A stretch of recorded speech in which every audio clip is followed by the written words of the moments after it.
Hirosawa chapter excerpt titled Under the Roar. We woke to the sounds of blasts.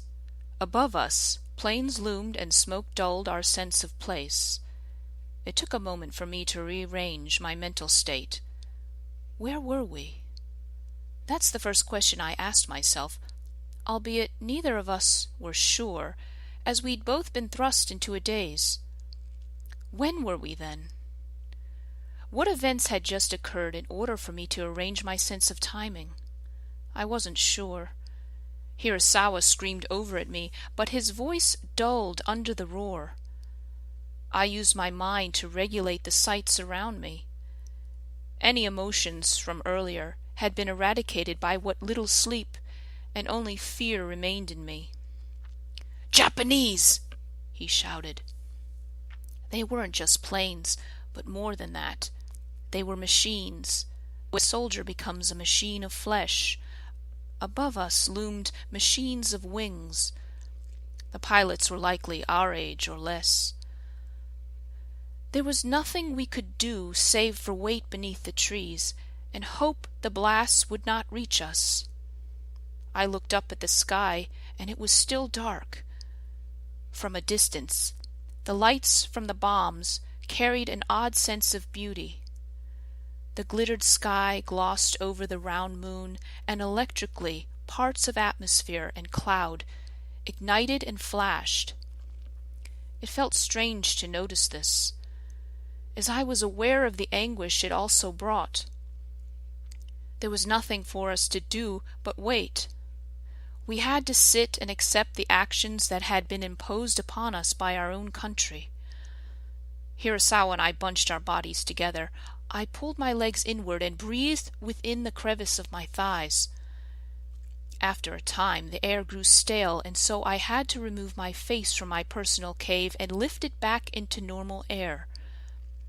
I tried to push the sound from my ears, but this became impossible.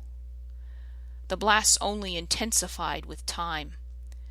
In an instant, I'd be unpieced flesh mixed with steel. I'd be blood and earth, rain and sweat, sky and peril.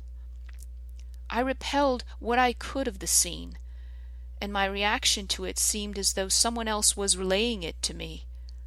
The bombs wore on as I continued to breathe privately.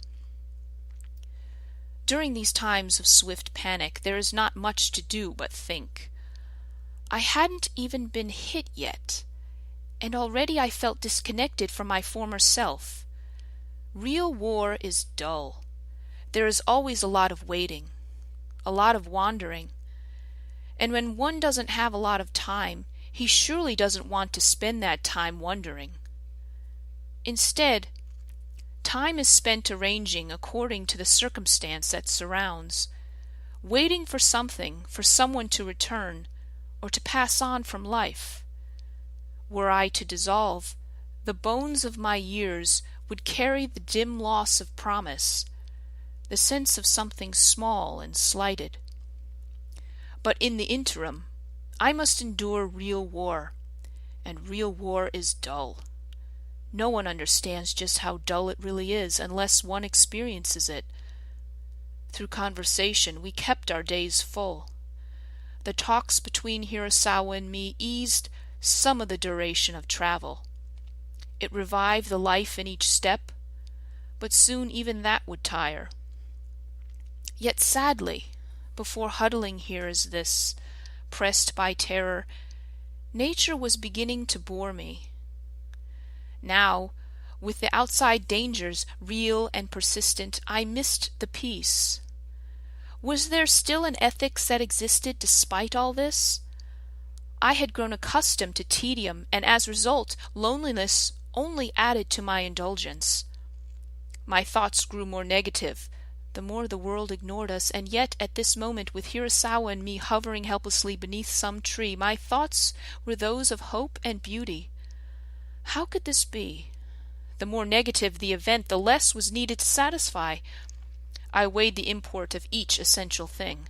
I felt that I would finally be happy, if only we could survive. As the bombs grew louder, we ducked our heads further into the crevices of our legs. I shut my eyes and even held in my breath, hoping that no absorption of mayhem might make it end. It was a trick I learned as a boy whenever something frightened me, as I believed that shutting my eyes would change the world around me. Of course, it never worked, and upon opening my lids, I always returned to what was before. Explosions aged us. They caused the beauty around us to decay.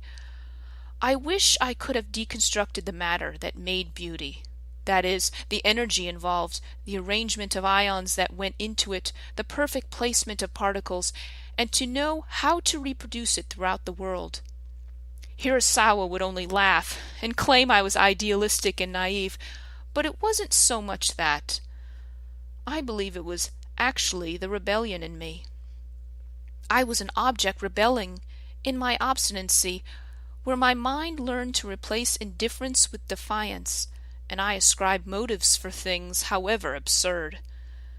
We were headed into this abstract, nebulous place, and I had to cling to something.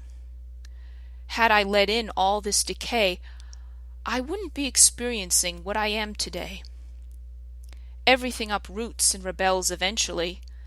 The good earth rebels in a series of quakes, and the sun swells as each noon hits, and the moon knows the proper time to pull, and every life left on earth is so by some mathematical loss or gain. All action devolves down to a series of tasks, and most of our time in life was spent ordering, arranging, and waiting. Even nature was this way. I shut my eyes. The ground vibrated beneath us.